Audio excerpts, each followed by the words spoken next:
another episode of The Reading Corner with me, Mr. M.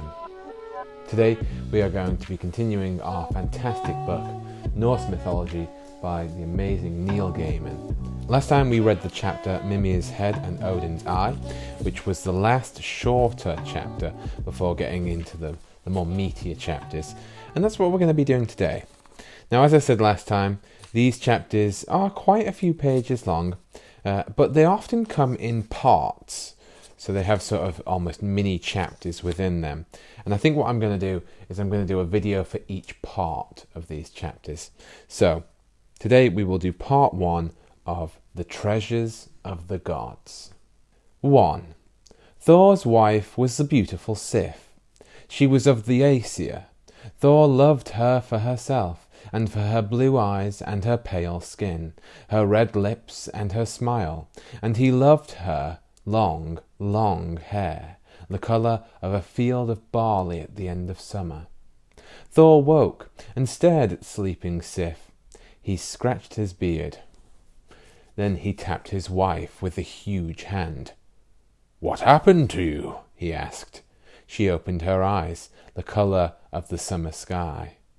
"What are you talking about?" she asked, and then she moved her head and looked puzzled.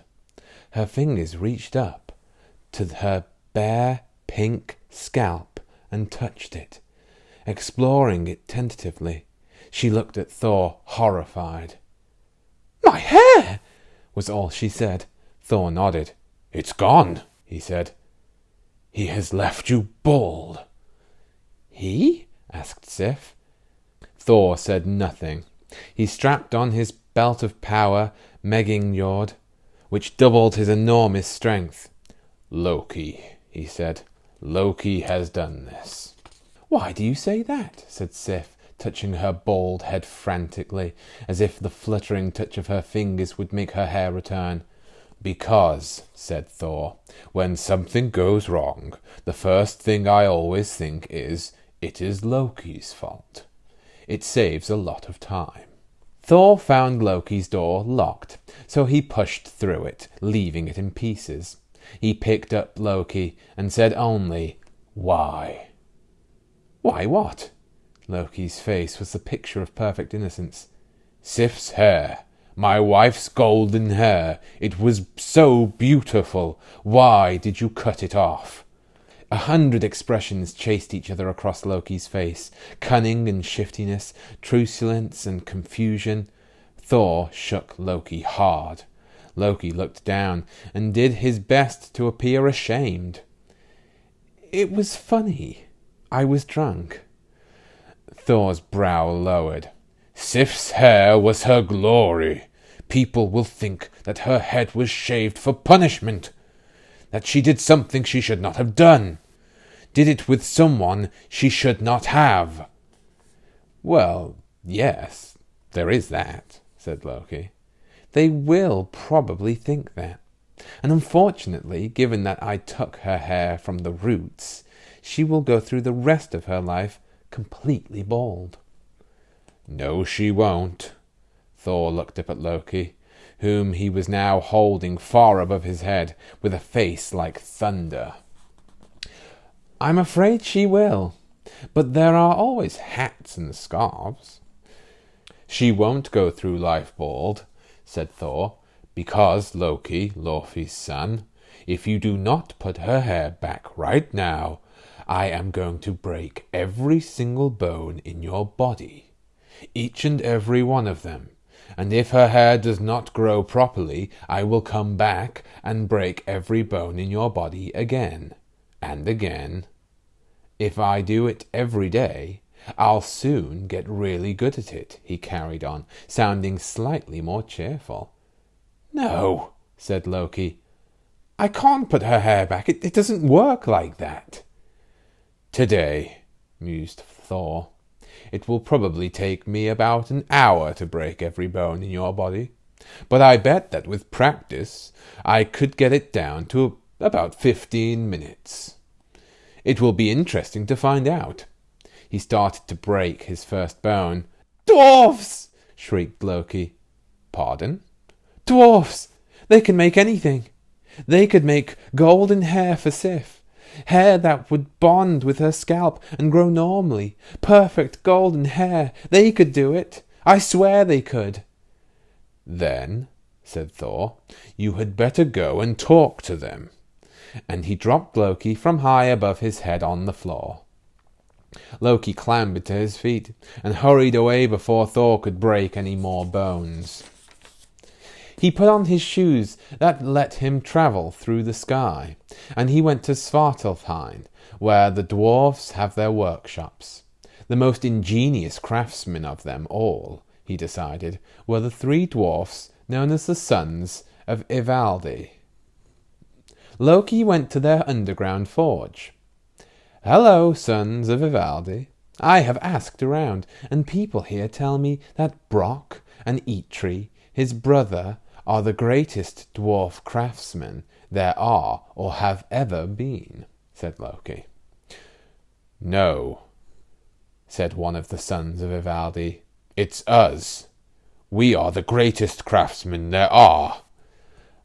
"I am assured that Brock and Eitri can make treasures as good as those you can." "Lies," said the tallest of the Sons of Ivaldi. "I wouldn't trust those fumble-fingered incompetents to shoe a horse." The smallest and the wisest of the Sons of Ivaldi simply shrugged. "Whatever they make, we could do better." "I hear that they've challenged you," said Loki. 3 treasures. The gods of the Aesir will judge who made the best treasure. Oh, and by the way, one of the treasures you make needs to be hair. Ever-growing, perfect golden hair." "We can do that," said one of the Sons of Ivaldi. Even Loki could barely tell them apart. Loki went across the mountain to see the dwarf called Brock at the workshop he shared with his brother Eitri. "Ivaldi's sons are making 3 treasures as gifts for the gods of Asgard," said Loki. "The gods are going to judge the treasures. Ivaldi's sons want me to tell you that they are certain you and your brother Eitri can't make anything as good as they can. They called you fumble-fingered incompetents." Brock was no fool. "This smells extremely fishy to me, Loki," he said. "Are you sure this isn't your doing? Stirring up trouble between Eitri and me and Ivaldi's boys seems like the sort of thing you'd do." Loki looked as guileless as he could, which was amazingly guileless. "Nothing to do with me," he said innocently. "I just thought you ought to know." "And you have no personal stake in this?" asked Brock. "None whatsoever." Brock nodded and looked up at Loki. Brock's brother, Eitri, was the great craftsman, but Brock was the smarter of the two and the more determined. "Well, then we'll be happy to take on the Sons of Ivaldi in a test of skill, to be judged by the gods. Because I have no doubt that Eitri can forge better and craftier things than Ivaldi's lot. But let's make this personal, Loki, eh?" "What did you have in mind?" asked Loki. "Your head," said Brock. "If we win this contest, we get your head, Loki. There's lots of things going on in that head of yours, and I have no doubt that Eitri could make a wonderful device out of it. A thinking machine, perhaps, or an inkwell." Loki kept smiling, but he scowled on the inside. The day had started out so well. Still, he simply had to ensure that Eitri and Brock lost the contest. The gods would still get 6 wonderful things from the dwarfs, and Sif would get her golden hair. He could do that. He was Loki. "Of course," he said. "My head? No problem." Across the mountain, the Sons of Ivaldi were making their treasures. Loki was not worried about them, but he needed to make sure that Brock and Eitri could not possibly win. Brock and Eitri entered the forge. It was dark in there, lit by the orange glow of burning charcoal. Eitri took a pigskin from a shelf and placed it onto the forge. "I've been keeping this pigskin for something like this," he said. Brock just nodded. "Right," said Eitri. "You work the bellows, Brock.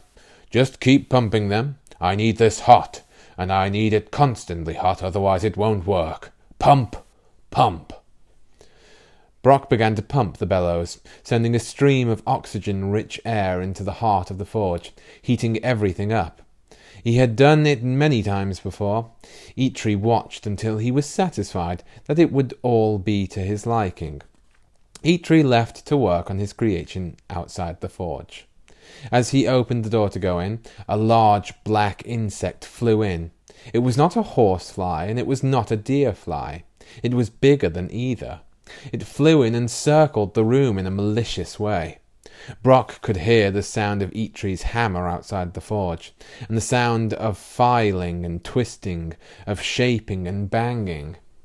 The large black fly, it was the biggest, blackest fly you have ever seen, landed on the back of Brock's hand. Both of Brock's hands were on the bellows. He did not stop pumping to swat at the fly. The fly bit Brock, hard on the back of the hand. Brock kept pumping. The door opened and Eitri came in and carefully pulled the work from the forge. It appeared to be a huge boar, with bristles of gleaming gold. "Good work," said Eitri. "A fraction of a degree warmer or cooler, and the whole thing would have been a waste of our time." "Good work to you too," said Brock. The black fly up on the corner of the ceiling seethed with resentment and irritation. Eitri took a block of gold and placed it on the forge. "Right," he said. "This next one will impress them. When I call, start pumping the bellows, and whatever happens, do not slow down or speed up or stop. There's fiddly work involved." "Got it," said Brock. Eitri left the room and began to work. Brock waited until he heard Eitri's call, and he started to pump the bellows. The black fly circled the room thoughtfully, then landed on Brock's neck. The insect stepped aside daintily to avoid a rivulet of sweat, for the air was hot and close in the forge. It bit Brock's neck as hard as it could. Scarlet blood joined the sweat on Brock's neck, but the dwarf did not stop pumping. Eitri returned. He removed a white-hot arm ring from the forge. He dropped it into the stone cooling pool in the forge to quench it. There was a cloud of steam as the arm ring fell into the water. The ring cooled, moving rapidly to orange to red-hot, and then, as it cooled, to gold. "It's called Draupnir," said Eitri. "The Dripper? That's a funny name for a ring," said Brock. "Not for this one," said Eitri, and he explained to Brock what was so very special about the arm ring. "Now," said Eitri, "there's something I've had in mind to make for a very long time now, my masterwork. But it's even trickier than the other two. So what you have to do is—" "Pump, and don't stop pumping," said Brock. "That's right," said Eitri. "Even more than before. Do not change your pace, or the whole thing will be ruined." Eitri picked up an ingot of pig iron, bigger than any ingot that the black fly, who was Loki, had ever seen before, and he hefted it into the forge. He left the room and called out to Brock to begin pumping. Brock began to pump, and the sound of Eitri's hammers began as Eitri pulled and shaped and welded and joined. Loki, in fly shape, decided that there was no more time for subtlety. Eitri's masterpiece would be something that would impress the gods, and if the gods were impressed enough, then he would lose his head. Loki landed between Brock's eyes and started to bite the dwarf's eyelids. The dwarf continued to pump, eyes stinging. Loki bit deeper, harder, more desperately. Now blood ran from the dwarf's eyelids, into his eyes and down his face, blinding him. Brock squinted and shook his head, trying to dislodge the fly. He jerked his head from side to side. He contorted his mouth and tried blowing air up at the fly. It was no good. The fly continued to bite, and the dwarf could see nothing but blood. A sharp pain filled his head. Brock counted. and at the bottom of the downstroke he whipped one hand from the bellows and swiped at the fly, with such speed and such strength that Loki barely escaped with his life.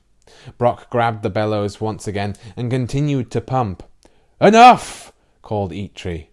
The black fly flew unsteadily about the room. Eitri opened the door, allowing the fly to escape.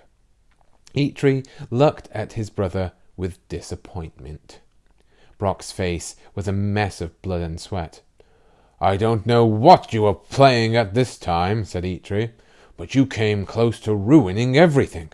The temperature was all over the place at the end. As it is, it's nowhere near as impressive as I'd hoped. We'll just have to see." Loki, in Loki shape, strolled in through the open door. "So, all ready for the contest?" he asked. "Brock can go to Asgard and present my gifts to the gods and cut off your head," said Eitri. "I like it best here at my forge making things." Brock stared at Loki through swollen eyelids. "I'm looking forward to cutting off your head," said Brock. "It got personal." And that is the end of part 1 of this chapter. So, hopefully you enjoyed that. I think I'm enjoying it now that we're getting more into the, as I said before, the meatier parts of the story, where we've got a little bit more dialogue and a little bit more plot than just backstory. So hopefully you enjoyed that too. So thank you once again for watching, and I will see you next time.